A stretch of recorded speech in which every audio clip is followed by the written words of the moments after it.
Welcome dear learners. তো আজকের এই ক্লাসটাতে আমরা গত ক্লাসে বিকজ নিয়ে কথা বলেছিলাম, আমরা এই ক্লাসটাতে বিকজ অফ নিয়ে কথা বলবো। ওকে, বাট বিকজ অফ নিয়ে কথা বলার আগে যেহেতু গত ক্লাসে বিকজ নিয়ে কথা বলেছি, সেটার একটা এক্সাম্পল দিয়ে আমরা আজকে আলোচনা যাচ্ছি। যেমন একটা এক্সাম্পল হতে পারে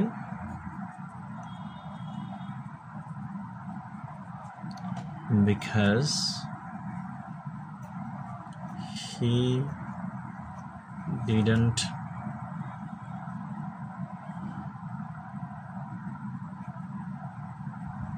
understand the math. Because he didn't understand the math দিয়ে এবার ব্ল্যাঙ্ক দিল।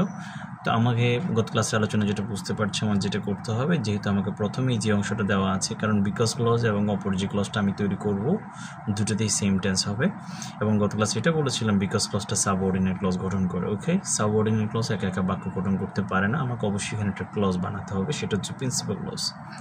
তো এক্ষেত্রে যেটা মনে রাখতে হবে, সেম টেন্স যেহেতু বিকজ ক্লজের ক্ষেত্রে উভয় ক্লজের টেন্স সেম হয়। আমি দেখি এটা এই ক্লজের সাবজেক্ট প্লাস ডিডেন্ট, এই ডিডেন্ট থাকা মানে হচ্ছে পাস্ট সিম্পল টেন্স। সো তার মানে হচ্ছে আমাকে এখানে পাস্ট সিম্পল টেন্স বানাতে হবে। ওকে, সো আমি এখানে পাস্ট সিম্পল টেন্স কীভাবে বানাবো, আমি সাবজেক্ট প্লাস ভিটু দিতে পারি, অথবা সাবজেক্ট প্লাস ওয়াজ ওয়্যার দিলেও পাস্ট সিম্পল টেন্স হবে, ঠিক আছে। অথবা সাবজেক্ট প্লাস যদি আমি হ্যাড দিই, ওকে, তাহলে সেটা পাস্ট সিম্পল হবে। ওকে, এই তিনোটা আসলে একই কথা, বাট একটু সেপারেট করে বলা আর কি। তাহলে যেমন হতে পারে because he didn't understand the math he asked।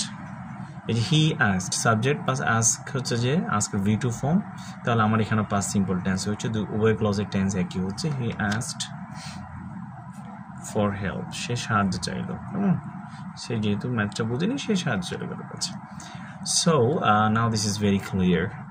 We need to keep in our mind that we should use same tense in both of the clauses of our sentence while making a sentence with the word because.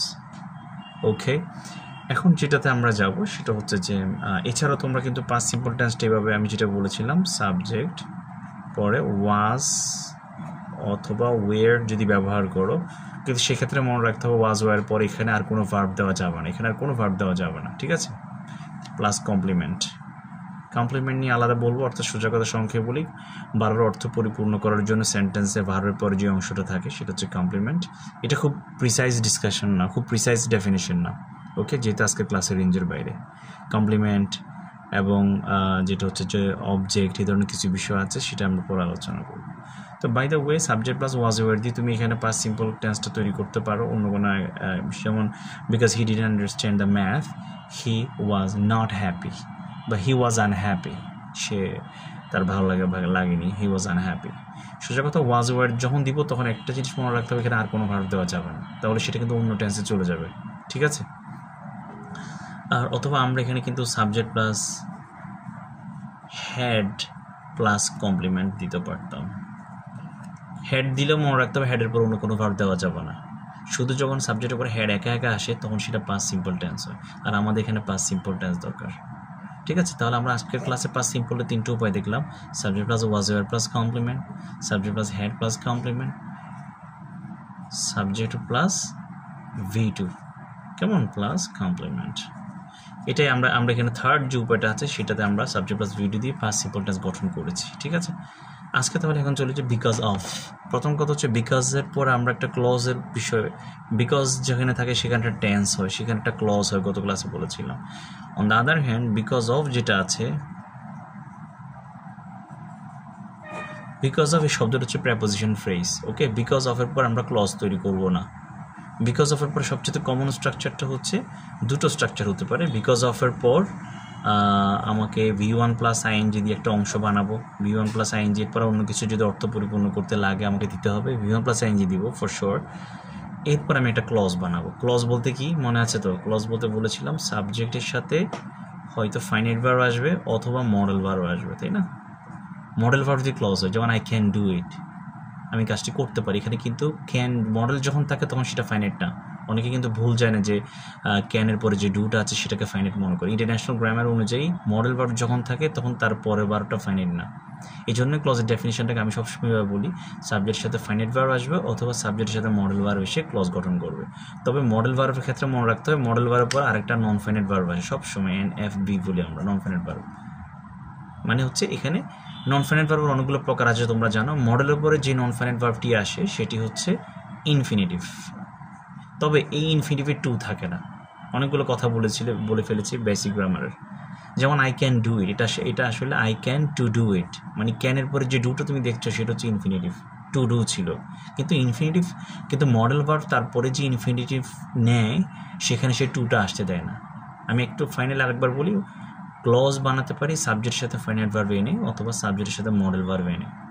তো model ভার্বের পরে অবশ্যই আরেকটা infinitive থাকে, মনে রাখতে হবে। ইনফিনিটিভটা হচ্ছে এক ধরনের non finite verb.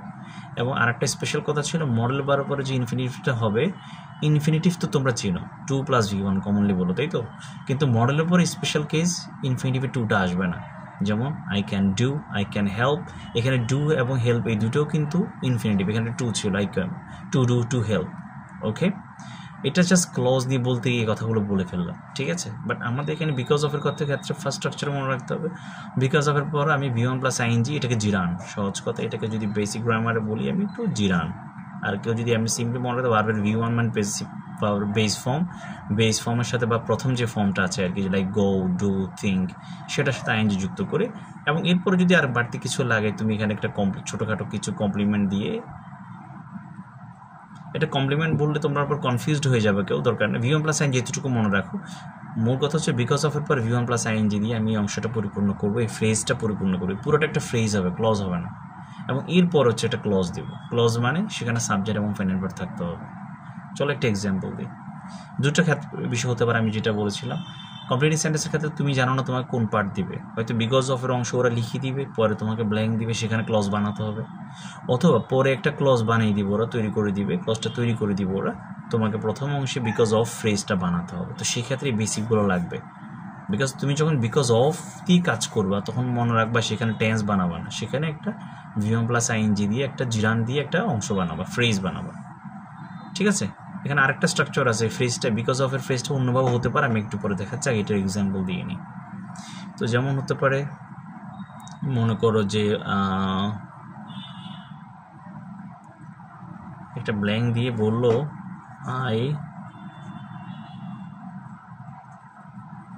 I didn't complete my assignment. I didn't complete my assignment, ঠিক আছে?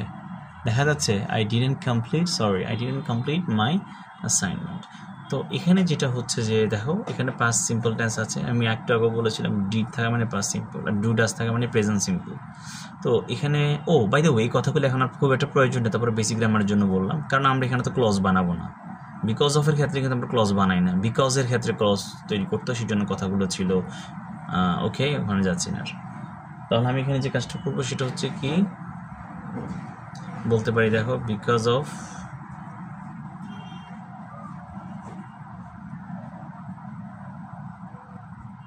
বিং, এটা বিং জিরান এখানে, বিকজ অফ বিং ইল, ঠিক আছে?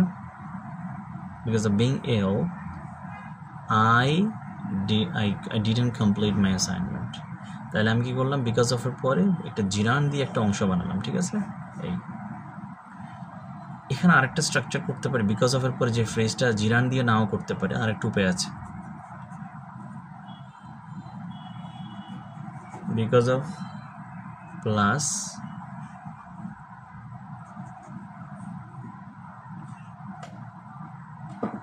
এটা নাউন ফ্রেজ বলে এটাকে। তো নাউন ফ্রেজের এখানে অনেকগুলো স্ট্রাকচার আছে। অন্যতমভাবে তুমি এখানে এভাবে বলতে পারো যে পজেসিভ প্লাস নাউন। আমি একটু ভেঙে দিচ্ছি, লাইক হচ্ছে এখানে পজেসিভ প্লাস নাউন। পজেসিভ চিহ্ন তো my, our, your, his, my, our, your, his যে ওয়ার্ডগুলো আছে, যেমন দেখো বিকজ অফ ইয়োর ইগনোরেন্স, হ্যাঁ এটা হতে পারে। ঠিক একইভাবে তাহলে বিকজ অফ পরে এই নাউন ফ্রেজের এই স্ট্রাকচারটা পজিটিভ প্লাস একটা নাউন দিয়ে, এছাড়া আর অনেকগুলো স্ট্রাকচার আছে, আমি যাচ্ছি না। Noun plus preposition plus noun, noun ফ্রেজের অনেকগুলো স্ট্রাকচার আছে, ফরমেশন আছে। যে কোনো নাউন ফ্রেজের ফরমেশন দিয়ে তার মধ্যে অন্যতম আমি যেটা মেনশন করতে চাচ্ছি যে পজিটিভ প্লাস নাউন, এই স্ট্রাকচার একটা নাউন ফ্রেজ দিতে পারো বিকজ অফের পর। তারপর একটি ক্লজ বানাতে হবে আমাকে। ক্লজ কথাটা বুঝতে হচ্ছে কেন জানো, বেসিক গ্রামারের মাধ্যমে আসলে পড়ালেখা করার জন্য। চাইলে আমি একদম সব মানে ক্লজ যে আসতেছে, ক্লজ বিষয়টা কি, ক্লজের ভিতরে কি কি থাকতে হয়, ফাইনাইট ভার্ব অথবা মডেল ভার্ব থাকতে হয়, মডেল ভার্বের পরে আবার মডেল ভার্ব একা একা আসতে পারে না, তারপরে একটা নন ফাইনাইট ভার্বের মধ্যে ইনফিনিটিভ আসে আর কি। মূলত মডেলের পরে ইনফিনিটিভ আসে, ইনফিনিটিভ হচ্ছে এক ধরনের নন ফাইনাইট ভার্ব। পুরো ক্লাসটা যারা মনোযোগ দিয়ে শুনবে তারা আসলে সবগুলো বিষয় বুঝবে আশা করি। তো এটা ক্লজ বানাও। চলো আমরা একটা এক্সাম্পল দেখি, যেমন because of his, দেখো হিজ কিন্তু positive, because of his delay, তার বিলম্বের কারণে, বিকজ অফ হিজ ডিলেই। দেখো এবার আমি সাবজেক্ট এখানে একটা ক্লজ বানাবো, মনে আছে এই যে বিকজ অফ এর পরে একটা ফ্রেজ গঠন করব, তারপর একটা ক্লজ।